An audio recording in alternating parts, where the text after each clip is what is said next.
Kas yra sveikas ir laimingas gyvenimas? Trumpai paaiškinsiu, iš ko susideda žmogaus sveikata ir laimė.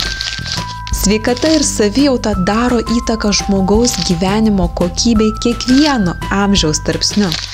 Sveikas ir laimingas gyvenimas susideda iš daugybės veiksnių. Gera sveikata yra ne tik ligų nebuvimas.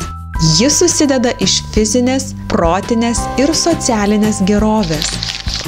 Norint užtikrinti gerą sveikatą, turi būti patenkinti pagrindiniai poreikiai.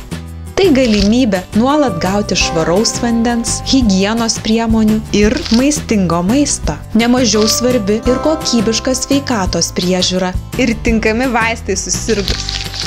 Gera savijauta susideda tiek iš fizinės, tiek iš protinės sveikatos, kurią sudaro teigiamos emocijos, geras elgesys ir teigiamas požiūris į gyvenimą.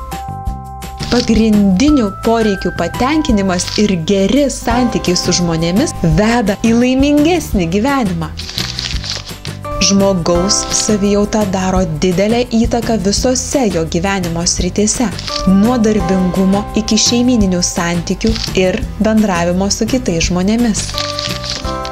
Gera sveikata ir savijauta skatina asmeninį ir visuomeninį žmogaus vystymąsi. Žmonės, kurie jaučiasi sveiki ir laimingi, gyvena produktyviau, aktyviau bendrauja su artimaisiais, draugais bei žmonių bendruomenėmis. Ačiū, kad žiūrėjote ir iki kito karto. Prenumeruokite mūsų kanalą ir nepraleisite naujų filmukų.